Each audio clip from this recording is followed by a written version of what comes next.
HOA fined me $23,480 for a lot. They don't own that mistake, cost them everything. I never thought a simple envelope could bring a man to his knees. It was a hot Tuesday morning when I found it just sitting there on my porch, like a snake coiled beneath a sun-warmed rock. No knock, no doorbell. Just that crisp white envelope with my name handwritten in jagged cursive. It smelled of perfume and paperwork. It was the kind of envelope that didn't belong to friends or family. It belonged to someone who meant trouble.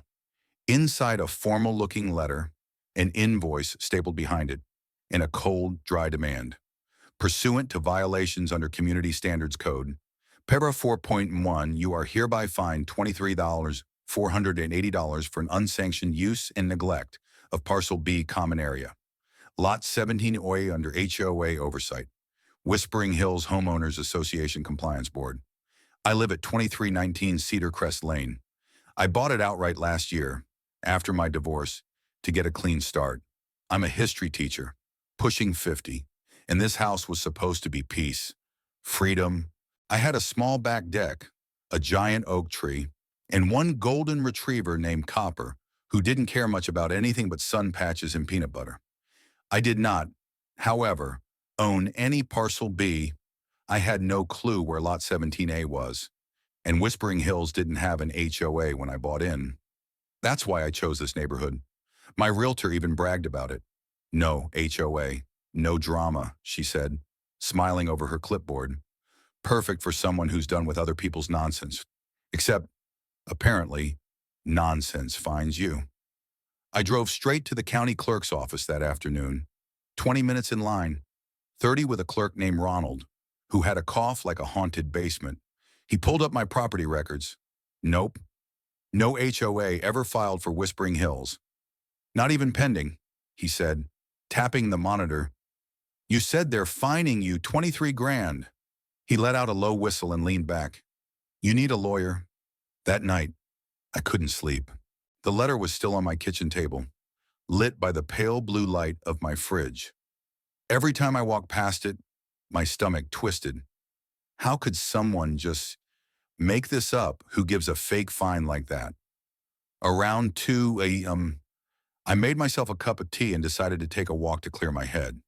That's when I saw it, Karen. Well, I didn't know her name then. I just knew her as the woman with the perfect rose hedges and 2 identical white dogs that barked at everything like it owed them rent. She stood under a streetlight, taping something to a mailbox. It was one of those self-satisfied stances, hips cocked, head tilted slightly like she was both annoyed and proud of herself. I crossed the street quietly. When she turned, I saw it a stack of the same envelope I had received. I stepped closer. Excuse me, are you with the Whispering Hills HOA?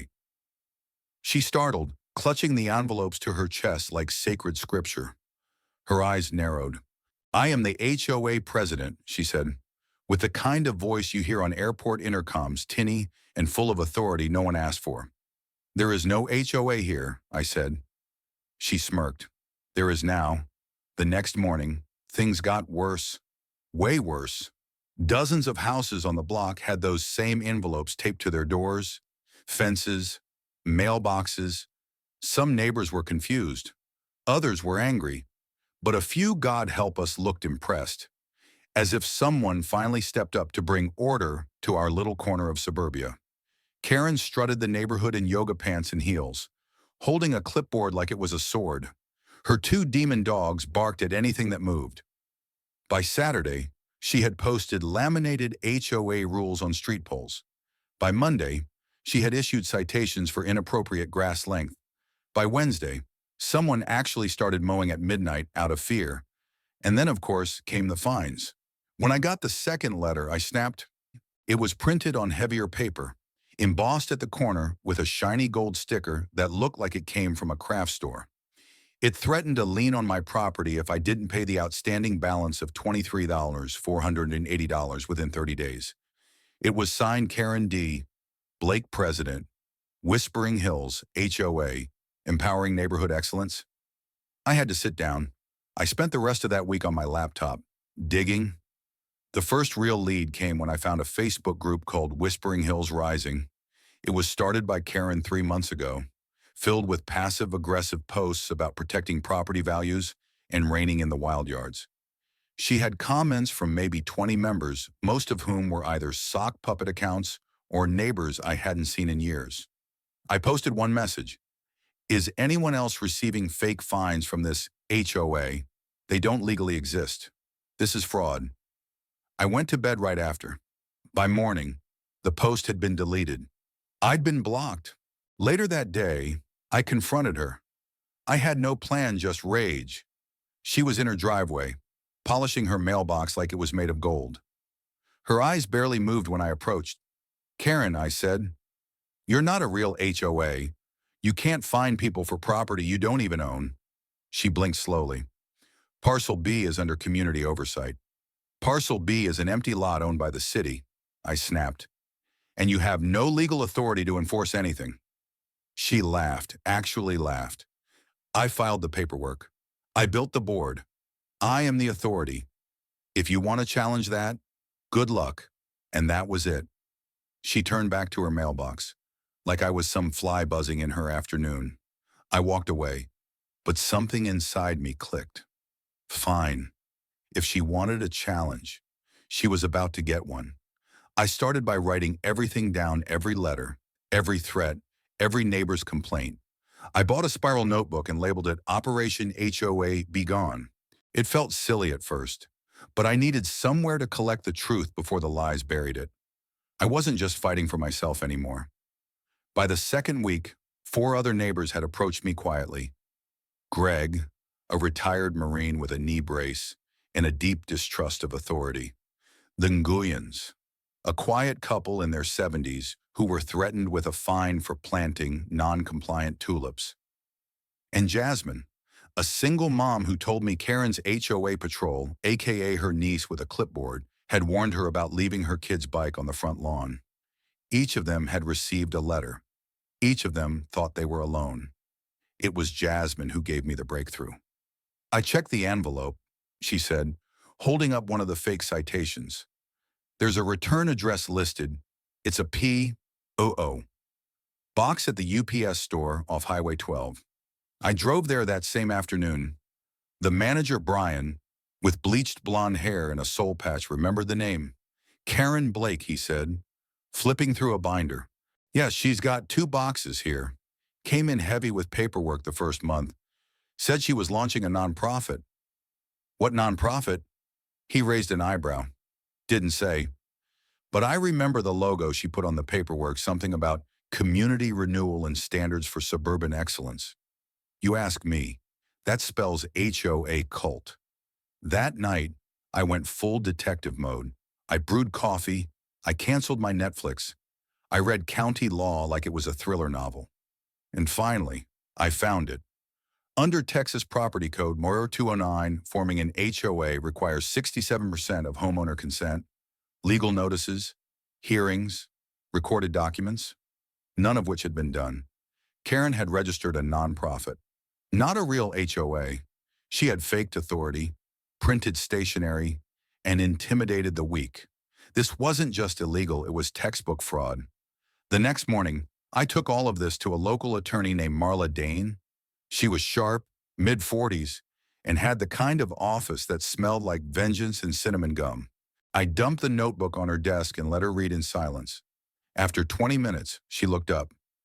"She's impersonating a legal entity and issuing fraudulent liens," she said calmly. "That's felony territory. We'll start with a cease and desist.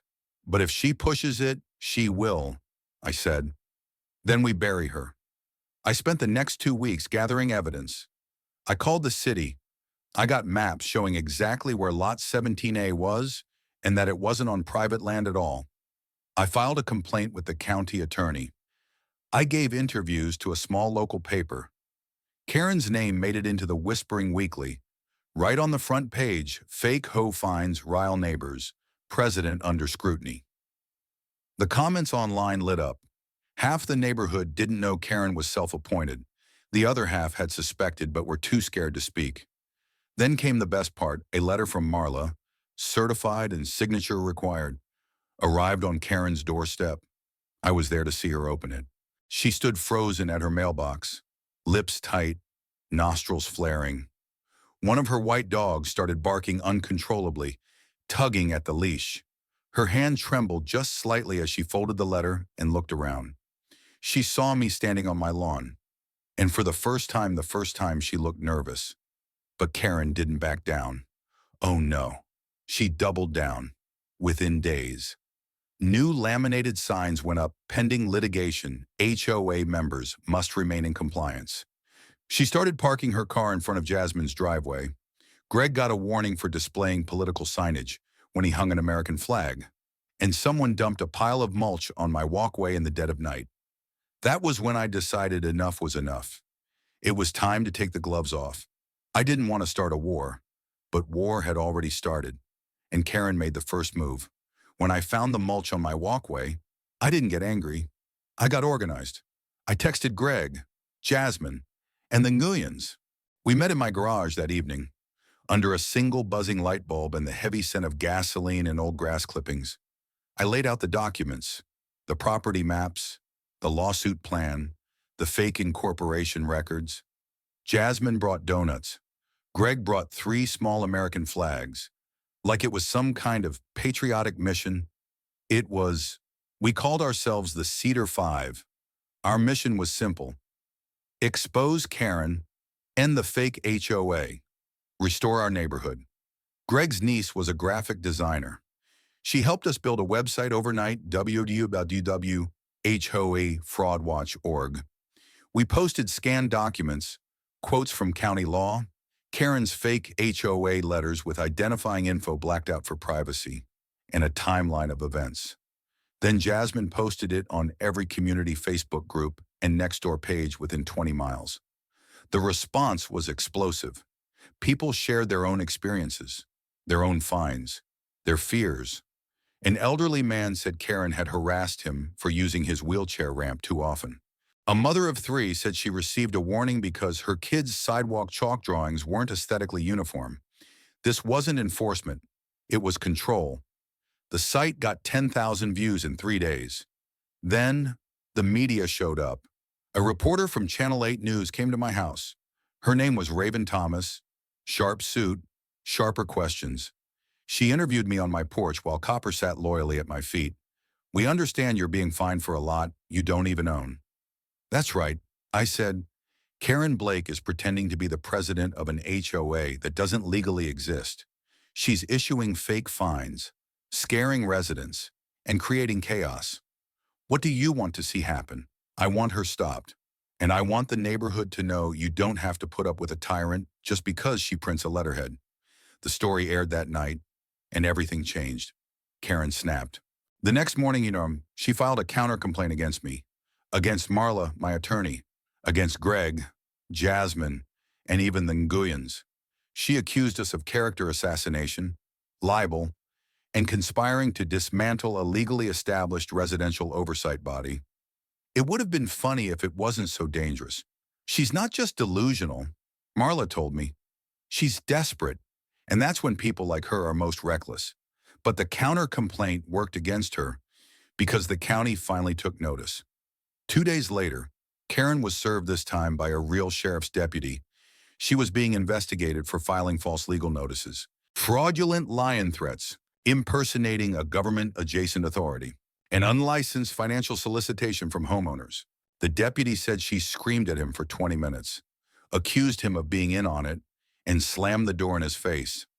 I stood on my porch again that day, watching from across the street as she paced her yard barefoot, waving her phone, probably calling every lawyer in the state. But the damage had been done. The final twist came from an unlikely place. Remember that dry, empty lot she claimed I was responsible for Lot 17? Turns out, the city had never transferred title on it.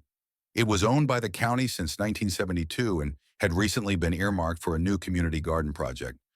But the site had been neglected, covered in weeds. Why? Because someone had been submitting anonymous complaints to keep it off the city's maintenance schedule. That someone used the name Karen D. Blake in an email trail found by Raven from Channel 8. It was her attempt to make the lot look like my responsibility. And now, it was public record. We finally had everything. Marla filed the class action lawsuit on behalf of the neighborhood. Nearly 40 residents joined. The complaint ran 64 pages. The evidence file was 6 inches thick. Karen's real HOA dream was over, but her fight that was just beginning. There's a strange kind of silence that falls over a neighborhood when fear evaporates. After the Channel 8 story aired and the county launched its investigation, it was as if a spell had been broken. People who had been afraid to speak now openly laughed when Karen walked by. Others crossed the street to avoid her. Some, like Greg, simply waved politely with just enough smugness to make her lip twitch. Karen's house, once the model of perfect suburban discipline, began to show signs of unraveling. One morning, someone had spray-painted "Not a Real HOA" on her white garage door in bright red. The next, a neighbor put a yard sign across the street that read, "We do not recognize your authority." But Karen wasn't done yet. She stormed into the courthouse representing herself wearing a bright fuchsia pantsuit and a 3-ring binder packed with poorly photocopied violation notices. She tried to dismiss the case as a neighborhood misunderstanding and insisted she had been elected via informal consensus. The judge wasn't having it. "This isn't a playground, Miss Blake," he said, after reading the complaint aloud in front of the courtroom. "You've impersonated a governing authority, collected unauthorized funds, and caused distress to over 40 families. You are not a representative. You are a fraud." She sat down slowly, her face pale. "We won the first ruling, but the victory wasn't just legal, it was public." The local paper ran a front-page story, "Suburban Scammer Exposed, Fake HOA President Faces Legal Reckoning." It went viral. Twitter roasted her. TikTok creators reenacted her fake HOA notices with dramatic voiceovers and lawn ornaments. My personal favorite, a viral remix of Karen's voicemail to Jasmine, set to trap music, complete with a dancing HOA sign that said, "Citation Nation." Karen was internet famous, and not in the way she wanted. Behind the scenes, Marla pushed hard. She worked with the district attorney to add fraud charges. Karen had collected over $38,000 in fines and membership dues from frightened homeowners. She couldn't return all of it because she had spent it on what? Security cameras, designer bags, landscaping, a pool heater, and a private consultation with a branding coach to build her HOA Queen social media page, which never actually launched. It was over, but I wasn't ready to stop. We met with the city council the following month. I stood before the microphone in a packed town hall, flanked by Jasmine and Greg. This happened because there was no oversight. I said, because no one thought someone like Karen would take power where there was none to take. The crowd murmured. We need better education for homeowners, legal aid hotlines, and protection against these fake authority figures. This wasn't a single bad apple. It was a system that let her plant the whole orchard. By the end of the meeting, the council agreed to create a new task force, CRASH, Citizens Resisting Abuse of Suburban Hierarchies. Karen's reign had created something bigger than fear, a movement. The lawsuit moved towards sentencing. Karen took a deal: 2 years probation, restitution to every homeowner, and a court-ordered public apology. She had to stand at the same town hall and read her statement. Word for word, I acknowledged that I misrepresented myself, caused financial and emotional harm to my neighbors, and abused trust. I apologize. There was no applause, only silence. She was ordered to pay back $38,400 over 5 years, and she was forbidden from participating in any HOA-related activity in the county for life. Her house went up for sale 2 weeks later. The for sale sign was graffitied within hours. By Karen that summer. We threw a neighborhood barbecue, our first in years. Kids rode bikes. Jasmine's daughter drew chalk murals. Greg grilled ribs in full military apron glory. Even the Nguyens brought out homemade egg rolls. We put up a new sign at the entrance of the subdivision Cedar Creek, a real neighborhood. No HOA, no tyrants. People clapped. People smiled. We were neighbors again. The neighborhood felt alive again. You don't realize how much oxygen fear sucks out of a place until it's gone. The sidewalks weren't just cleaner, they were full. Kids zoomed by on scooters. Lawn chairs came out. People actually talked to each other instead of peeking through blinds. Waiting for another petty citation, Karen's shadow had been long and cold, but the sun was back. And this time, we weren't wasting it. Greg called it the Recovery Project. Every Saturday morning, a group of us went around the neighborhood doing small things Karen had once called violations, but now felt like acts of rebellion. Jasmine painted a mural on the electrical box outside her home. Mr. Nguyen, who hadn't spoken more than 10 words in years, built a bamboo trellis in his front yard and hung bright red lanterns from it. I added a small raised garden on the edge of Lot 17A and put up a wooden sign that said, "Community grows where control fails." People donated plants. Someone added a bench. A retired art teacher painted a mosaic on the stone wall. What used to be an abandoned patch of weeds had become a symbol of everything we'd fought for. Karen didn't show her face after the apology. Her house sold in just under 3 weeks, probably, because she priced it $50K under market in a desperate attempt to leave town before the next HOA-themed TikTok trend dropped. Last I heard, she moved to Arizona. A friend said she tried to start another HOA consulting business under a new name. It didn't last. A Google search of her full name now brings up 6 articles, a Reddit thread, and a sarcastic Change.org petition titled "Ban All Fake Hoes and Karens Too." And me, I got invited to speak at a housing justice forum in Dallas. Then Austin, then online. I started getting emails from people across the country, some in real HOAs, some in ones as fake as Karen's, asking how we'd stopped her. One woman in Colorado wrote, "Your story saved us. We didn't even know what Karen was doing was illegal until I saw the news clip. You gave us the language to fight back." Another in Florida wrote, "My HOA president isn't real either. I printed your website and handed it to every neighbor. Thank you. We added a new section to HO Fraud Watch. Org, Build Your Resistance, a toolkit, PDF templates, legal code by state, sample cease and desist letters, a step-by-step guide on how to expose a fake HOA. It wasn't just a website anymore. It was a shield. We didn't all agree on everything in Cedar Creek, heck. Some people liked the old order. But what we all understood now was that power must have consent, that fear wears many masks, and some of them look like neighborhood watch captains with clipboards, and that when one person stands up, others do too. 1 year after the Karen War, we held our second annual barbecue.